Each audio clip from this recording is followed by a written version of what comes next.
Hey guys, so such an interesting video on Wild Rift. So we're back with the patch 3.5b review, as you guys can see. And just something to note is that this patch will be lasting almost a month because the Riot does take like a 2 week break during around the Christmas period. Same thing as last year when we had patches around this time. So the next patch will be patch 4.0 on January 12th. So almost a month for this patch, which means this patch is going to last way longer than usual. And also means that we're going to be having a tier list for this patch, of course, to cover what's good and what's not, to help you guys on your climb. So first up, new champion Lillia, of course, is a AP jungler who will be releasing pretty much when the patch releases. For me, in about an hour's time, but for you guys, probably when you guys see this video, probably it's already out, because I do believe that, YouTube takes time to process the video and all, so probably it's already out by the time you guys see it. Also, releasing together are the Spirit Blossom event as well as the Spirit Blossom skins. Personally, my guess is that this is going to be a bit of a larger event, as it was in PC. Anyways, we also have the Snowball Fight, which is basically going to be the year-end event on December 30th. Probably with a bunch of rewards. So we did see like an excerpt of this event in like the patch 3.5 the dev block thingy video or preview video on YouTube, as it's now called. But yeah, so anyways, then we can talk about the champion changes, and there are quite a number. So first up, we have Braum, whose base AD is going down by 4, as well as his base armor going down by 4 as well, because apparently he's been overperforming.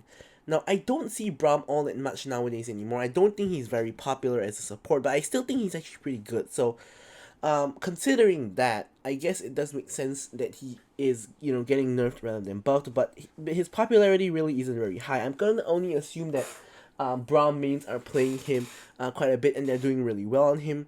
So base AD is gonna affect, of course, his early laning, like when he auto attacks to apply stacks, and base armor is gonna affect the damage he takes, obviously from the enemy ADC mostly, because obviously the enemy ADC would be AD damage. So overall, his early laning phase should be a little bit weaker, but at the end of the day, he's gonna be about the same later on. Now Mundo is getting a huge buff and a huge change, which is that they added Shen and Darius to the jungle in the previous patch, and now they are adding Mundo. So as you guys can see, the infected Bonesaw, which is his Q, his like the one that he throws his cleaver, damage to monsters instead of 125 to 350 is now going 250 to 550, so almost doubling it at certain ranks. It is actually doubling it at base rank, and it's increasing it by a large amount at higher ranks. So probably Mundo is going to be a viable jungler, and you just max Q to clear the jungle quickly. And also, his W cooldown is going down by 3 seconds at all ranks, which is going to help Mundo both in the Baron lane as well as in the jungle. Now, Garen is getting a change on his E, which is actually a buff. So the base damage is going up by 2. The total base damage for all ticks is going up. Basically, this is just when you multiply the base damage, by a couple of times, basically, because of course he spins around and you get damaged multiple times. So overall, the two first changes are saying the same thing, and actually from this you can actually tell that you can take like 88 and you can minus 72 and find out that it's actually 16 of a difference. And considering here the damage went up by 2, it's actually 8 spins. So you do a total 8 times of damage when you spin. I personally didn't know that. Don't know if you guys did. Probably some Garen mains do, but yeah. So apparently he actually just spin 8 times. So the outer critical edge multiplier is actually going up slightly. So this means that if you hit people on the outer edge, you should do slightly more damage to them, because you will crit when you hit people on the outer edge. Overall, it's a nice buff to Garen and Garen's damage. Of course, Garen is a pretty strong Baron laner at the current moment because of how tanky he is, but and they're giving him a little bit more damage here, which should make him even better. So Kassadin, somehow inexplicably, is getting another buff. So apparently, even though I personally feel he's very strong, and I think in high elo he is really strong, maybe in low elo people are playing him wrong or something, but apparently his win rates are not good, which is why his null spear, his Q, is getting buffed again. So this time the base damage is going up by 10 at all ranks, and the cooldown is going down by 1 second at all ranks. Now, honestly, this change is not a very big change, but what I'm more shocked about is how Kassadin is getting buffed instead of nerfed, basically. So apparently, he isn't really as weak as I thought. So yeah, there's that. But this change is really, really minor. It shouldn't really change all that much. Next up, we have Kain. So Kain, as we know, the Shadow Assassin form is really, really weak. So they're buffing Shadow Assassin form at long last. What have they done? They've upped the bonus damage by 4% at all ranks. And this 4% could be significant, especially in the lower levels. But, when you get your form, it already isn't 10%. It's already going to be like somewhere in the middle. And eventually you're going to get to 42%. But 4% extra, of course, is a welcome change. And it's a step in the correct direction. So next up, we have the Blade's Reach, cast time going down, honestly marginally, this is literally going down by 0.15 seconds, like you're barely gonna feel it. If you didn't know the change was there, you probably wouldn't even feel it, because, 1 second is really short, half a second, maybe you could feel that, but this is 0.15 seconds, you're barely gonna feel that change, but nonetheless, it's a change in the correct direction for the Shadow Assassin. Now, basically what they've done here is that they basically are buffing AP Nunu. Now, they did this once quite a number of months ago where they buffed Nunu's AP ratios, and now they're doing it again. So, healing AP ratio is going up by 10%, Snowball ratio going up from 4 to 5, and Max is going up, from 68 to 85, and the shield you get on your ulti is going up by 30%. So, basically, Nunu is mostly built as tank when he's in the jungle. Only maybe in ARAM you build him full AP, or Nunu mid you build him full AP, but basically they're trying to make AP Nunu more viable, so maybe it's another AP carry from the jungle sort of deal, but yeah, so Nunu's AP ratio is buffed again, and this is gonna make AP Nunu, I don't know if it's gonna make him really good, but it's gonna make him really viable at the minimum.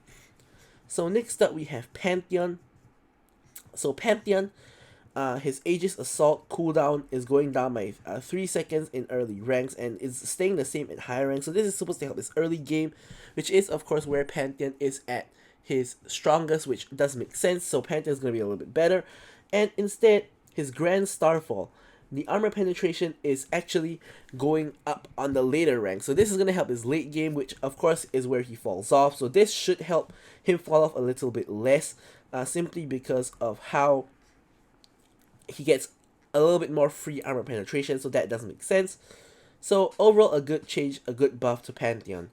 Now Rakan is getting a nerf where when you hit an enemy with your ulti, you get a burst of movement speed. Instead of getting double the movement speed, you're not only going to get 75% extra movement speed instead, because he has been performing well. I can definitely see that because Rakan is a very strong, engaging champion, especially in high ranks, as they mentioned here.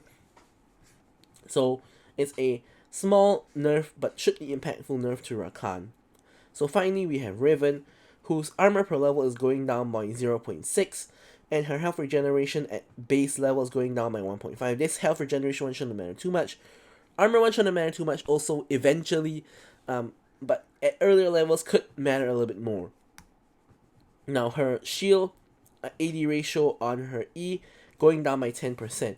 Now obviously Riven is got a huge buff from Sudden Impact's addition, and now if you guys see over here at the rune changes, Sudden Impact is also getting a buff, so Riven is going to be even stronger. So because of that, obviously they have to sort of balance her a little bit more, and this of course does make sense. So nerfs to Riven.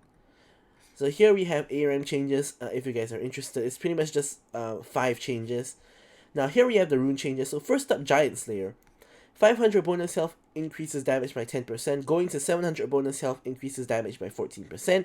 Now the way I interpret this is that this is a buff to Giant Slayer, because every 100 bonus health you will deal an extra 2% damage. So this should be a pretty huge buff to the Giant Slayer. But however, the way that they are phrasing this is that it's coming online too quickly, and it's hard to see and appreciate the power when it's finally activated and online. I assume that this is when you get to the max of 500. So we're scaling back the condition that only triggers on champions building durability, and also increasing the effect. This seems to imply that it only is gonna trigger on champions who build until 700 or 500, and doesn't actually trigger at 100, 200, 300. But I'm not really sure if that's what they mean, or if that's or what, because the way Giant Slayer has always worked is every 100 health you get extra 2% damage, which is pretty huge. But if it's only 10% at 500 or 700, 14% at 700, then Giant Slayer is going to be pretty weak because not many people can hit 700 bonus HP. But if they're simply increasing the cap from 500 to 700 and at the same time increasing the cap on damage from 10% to 14%, then that's a huge buff, which is the way that I personally interpret how this is written. Anyways, Sudden Impact is also getting a buff. Instead of only 10 penetration, you're getting now 13, this is pretty huge. And duration is going up from 3 to 4 seconds. So this is a really, really huge buff to Sudden Impact.